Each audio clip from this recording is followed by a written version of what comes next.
Blog Talk Radio. Hello, everyone. Welcome to Laurie Smith on Blog Talk Radio. Good evening. It is 9:30 p.m. here in Calgary, Alberta. Friday night, December the 3rd. This is Child Abuse Prevention and Human Rights Abuse Prevention is Up to Us. 30-minute live internet streaming radio broadcast from blogtalkradio.com, and I've got the chat room open there, and I put the link in there to what I wanted to finish talking about here. Wednesday night, we were looking at verbal abuse and the whole issue sort of surrounding verbal abuse, and it's a huge problem for a lot of people. You know, so many people have been verbally abused in their lifetimes, but it's an extremely damaging, form of abuse to children. People think that child abuse is really only physical abuse, and really that's just not the case, or child sexual abuse. Many times parents verbally abuse their children, emotionally abuse their children, psychologically abuse their children, and maybe there isn't any physical abuse going on at all, but the emotional abuse, verbal abuse, psychological abuse is extremely damaging. And so I wanted to take another look at verbal abuse from the Verbal Abuse site.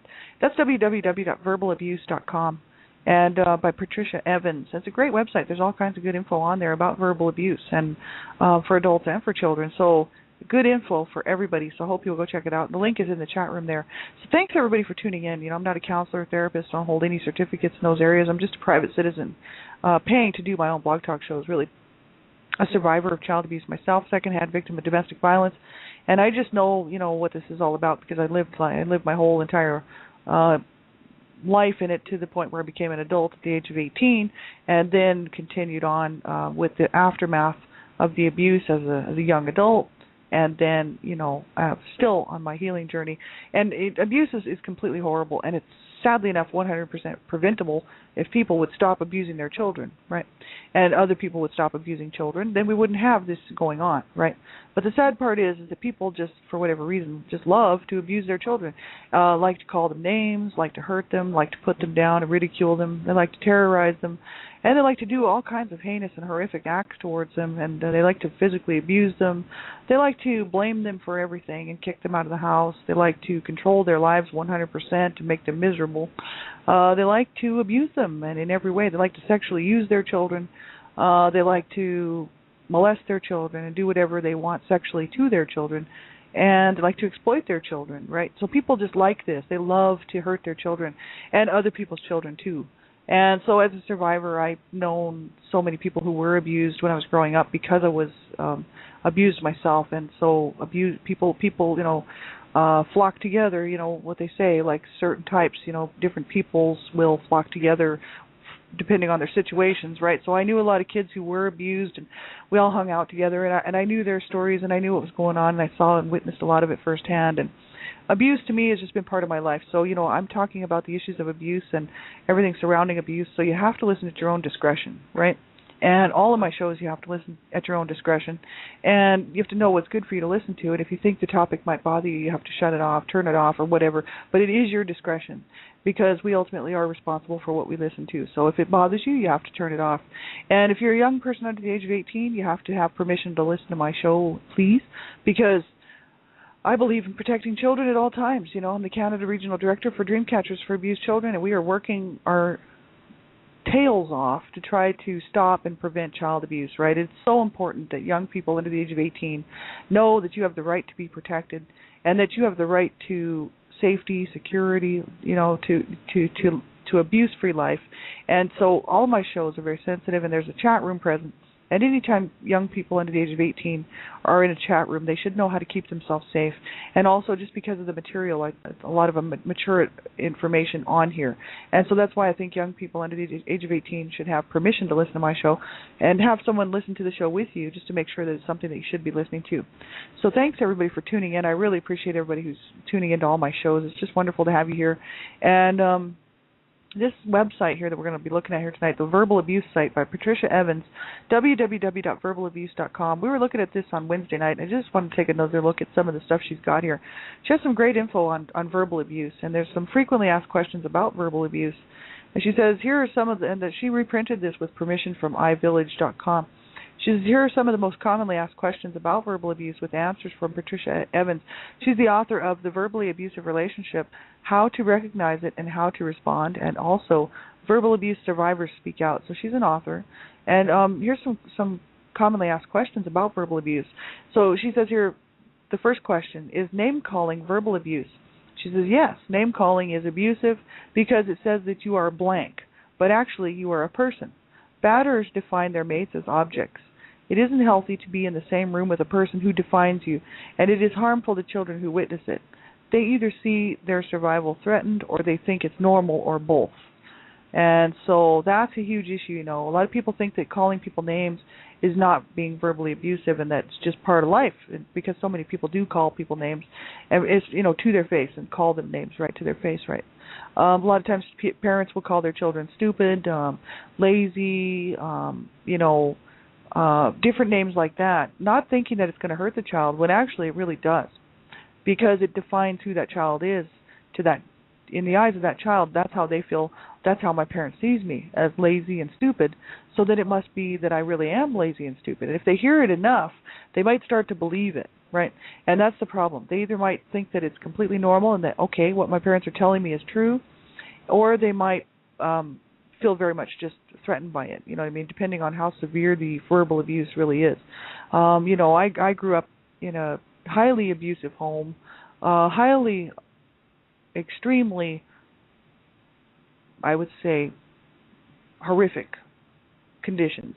You know what I mean? I would not want any child to go through what I did. And so, I talk a lot about it on my show in the morning, One Child Abuse Survivor to Another. But you can read my book if you'd like. And I wrote a book, and it was a blog originally. It was a blog called Not So Fond Memories: Growing Up in an Abusive Home. And I started that October of 2009. And I wanted people to, so it's over a year ago, I wanted people to know what it was like to be an abused child. I wanted people to know the words that were said, the violence that was done, the physical abuse, the emotional abuse, the psychological damage that's done to a child who's been abused. And I wanted them to see it through my eyes, right? As the abused child, right? So I wrote from a child, right? I wrote from my own eyes at that age, right? And then explained, what was happening to me. So verbal abuse is extremely damaging. People don't really think that it is, but it really is. It's harsh on a child, and because those words keep playing over and over and over in our minds quite often. People survivors of abuse, many times there's leftover stuff like post-traumatic stress disorder, different things like that. Just any number of things. Dissociative disorder. There's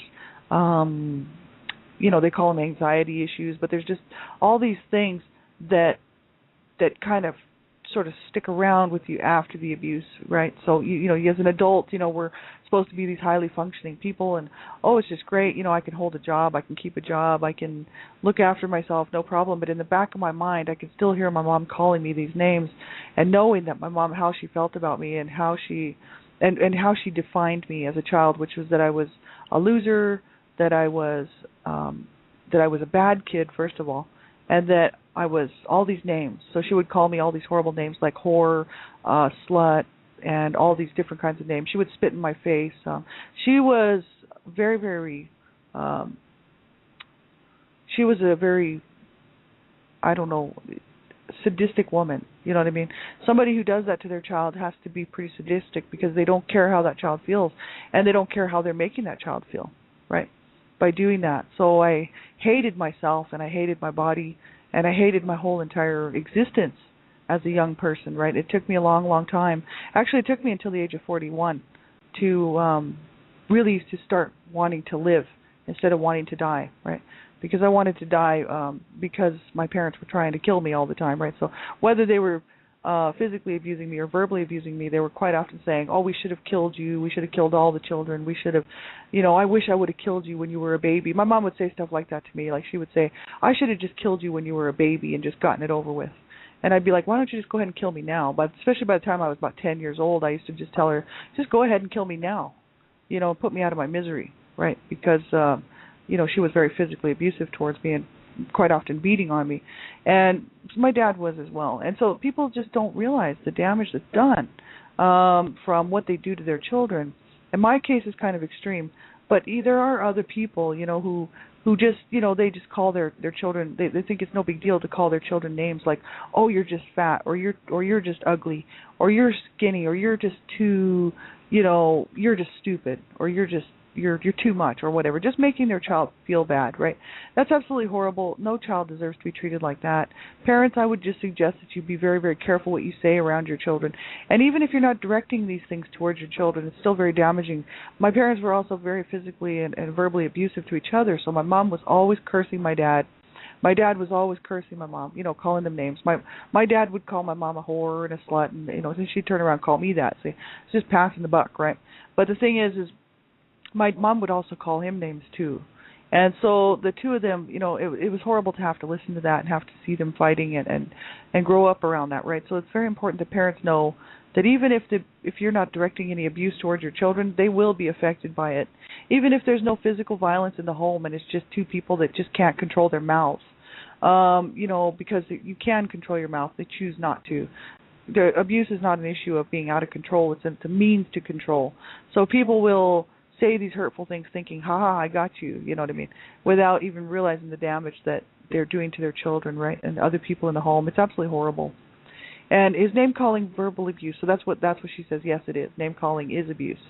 And why? Here's another question. Why does it seem that after he abuses me verbally, he is happy? Now, women abuse too, so she's just talking about the whole issue of men abusing a woman or whatever. But anyone can be an abuser. Women are abusers, men are abusers, grandmas and grandpas are abusers, aunts and uncles are abusers, cousins are abusers, kids are abusers. I mean, you name it. Everybody has the potential to be an abuser if they choose to do so.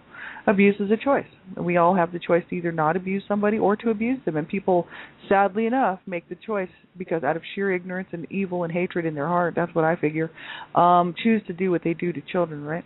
But here's the question. Why does it seem that after he or she abuses me verbally, they are happy, like they feel relieved? Also, they will act like it never happened. It's like they have no memory of it. I try hard to not fight with my partner because it's not worth it. It only makes them say more things, right? This is questions people might ask.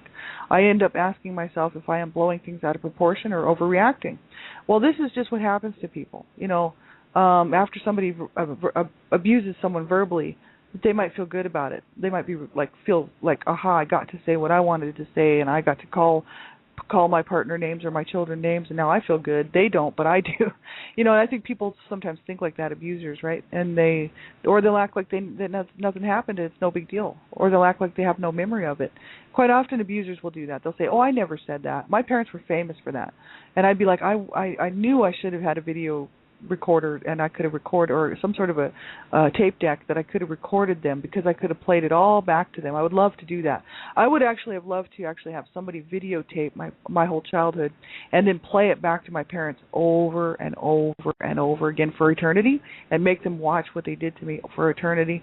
And then at the end, as it would play through at the end, I'd just be like, you couldn't kill me. As much as you tried, you couldn't do it. Because I win this fight, because that's the whole issue, I wanted to kill myself. They kept talking, our family is very, very sick and twisted, right? I mean, there was a whole lot of talk about, suicide and killing and murder. My home was murderous, and that's why my blog, actually, Not So Fond Memories Growing Up in an Abusive Home, got turned into the book and got published by Dreamcatchers for Abused Children. Thanks very much to Donna Shearer and Sandra Potter for doing that, for Donna Shearer for seeing it and actually believing that it should be a story, and Sandra Potter and Donna Shearer for editing and putting my book out, and it's called A Life of Death, The Redemption.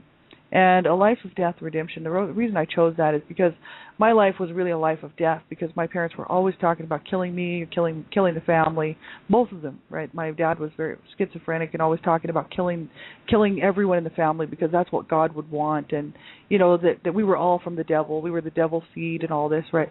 He was very sick and twisted. He still is. He's 87 and he's very, he's just ill. But, whatever, he's in a senior's place and he's not well. But the thing is he's comfortable and that's great. But he didn't deserve to end up like that, that's for sure. He basically destroyed his whole family. And my mom passed away years ago. But, the two of them, their whole thing was always talking about killing themselves, killing their children, or the fact that none of us should have been allowed to be, born, or that we should have died, or whatever. It was always this death, hanging around our home. And one of my brothers was murdered when I was really young, and then two of my brothers killed themselves. And then, just horrific stuff. It was really like a life of death for me. But then the redemption was that, I made a deal to myself, a commitment that I would fight to live. instead of fight to die, which my parents had put me on this path, which was to always be wanting out of this pain and out of this misery that they had caused, and that I would be better off dead. And, that was my commitment to myself, was to stay here and stay alive and try to help people who have been abused and try to stop child abuse, right, and to try to have a good life for myself, right. And so, anybody who really wants to check my story out, you can purchase my book. You can actually get the link here from Blog Talk Radio, but you can grab it from Lulu.com or Dreamcatchers for Abused Children as well, www.dreamcatchersforabusedchildren.com. And my book is my story, and that's, very details the abuse and what had happened in our family. And it's graphic, and I didn't want to sugarcoat it. I didn't want to minimize it. That's the whole problem with abuse. People like to minimize it. Just like Patricia says here in her blog, in her website here, she says, why does it seem that, they have no memory of it after they verbally abuse their partner? They have no memory, or that never happened. This is what people do. They like to pretend that none of this stuff ever happens, right? Minimize it, make it seem like it's not that big of a deal. Then they make the other person, think, like she says, I end up asking myself, this is a question, I end up asking myself if I am blowing things out of proportion or overreacting. And that's the whole thing. They get you to question your own sanity. Abusers are very good at manipulating and that's what they do. They manipulate the situation, right? And they make people feel like, well, they must be crazy. I know my mom used to question that, and she'd be like, am I just crazy? Or, because my dad would actually just drive her to insanity. He literally drove her insane. She would have been a much better person without him. And I think that, I don't know why she stayed in that marriage, but I talk a lot about that on my morning show. You can always tune into that if you'd like, or catch the archives. But the thing is people do. They'll stay in the relationship, and then they ask themselves, is it just me? Am I blowing things out of proportion? It's like, no, if someone's hurting you and you are noticing the fact that you, all of a sudden your feelings are hurt and there's something going on, that something's wrong. It's not just you. You know what I mean? It's like if someone is treating you a certain way and it's making you feel bad, and it seems to be repetitive, it seems to be like something that just happens all the time, it seems to be like a cycle, you can guarantee there's something wrong. Because people generally don't just sit around making this stuff up, you know what I mean, and feeling bad for no reason. If somebody's treating you right, you're not going to be feeling bad.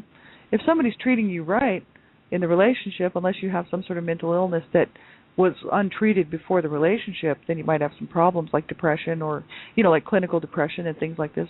But if you were stable and happy before the relationship, and then you get into this relationship and they treat you right, well, you're still going to be stable and happy. You'll be even more happy because you've got someone in your life who loves you and cares about you and doesn't hurt you, right? Whether they verbally abuse you or whatever. But if you have someone in your life who's dragging you down and verbally abusing you, emotionally abusing you, psychologically abusing you, maybe even some physical abuse in there, or even some sexual abuse, you're, of course, going to feel bad. That person's going to make you feel bad. And so then a lot of times the abuser makes it out to be the other person and says, you're just imagining things. I never said that. I never did that. They act like they never have done that. See, and that's what abusers do. They're very good at it.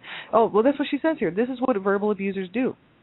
Verbal abusers almost universally act like nothing happened, like they feel fine and the relationship is fine. This is because they feel they have more control. Maybe they got you back down. Believe them or doubt yourself, right? If you doubt yourself, then you might go with what they tell you. You might be more compliant and more slave-like, and that makes them happy, right? This makes them happy, she says. That's the thing, right? That abuse is all about control. It's all about controlling the situations, not being out of control. A lot of people think that abusers are out of control, like, they lost control, they didn't know what they were doing. No, they do know what they're doing, and they know exactly what they're doing. They are doing it to control the situation, and they're taking it as far as they need to in order to control it, or as far as they're willing to go. Some people just can't bring themselves to physically abuse people. And some people can. Some people have no problem bashing other people around and really hurting or killing them. Obviously, we see the headlines, right? So, but some people don't necessarily have those tendencies to be physically violent, but they still can be very psychologically and emotionally and verbally abusive, right? And that's just, as far as I'm concerned, that's more damaging than the physical abuse. Physical abuse might kill you, but, the other stuff will kill you too, because it'll kill your heart. It'll kill your very spirit.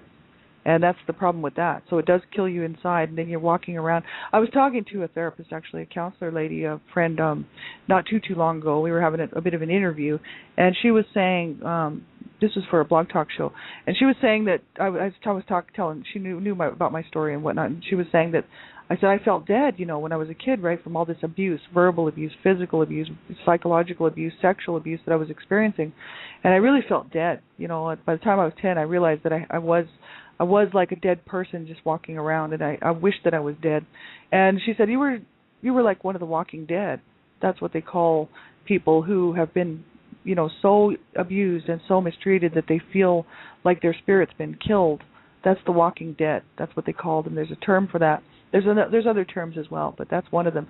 And I was like, wow, what a trip. And there's just so many people, who probably can relate to what I'm saying. And that's the sad part, is that there are so many people that can relate to that. And that, we need to make sure that, we stop abuse, right? I don't care whether it's physical, verbal, emotional, psychological, neglect, or sexual abuse, whatever.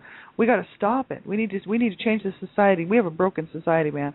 We always have, but it just seems that, it's just getting worse. And the more children are forced to endure living in these violent homes with a lot of violence and a lot of abuse and whatnot, the more the cycle of abuse is going to continue on unless we do about it, right? We got to reach the younger generations, and we really got to make an impact on their lives. We really have to start the balls rolling for them so that they can pick up where we leave off, right?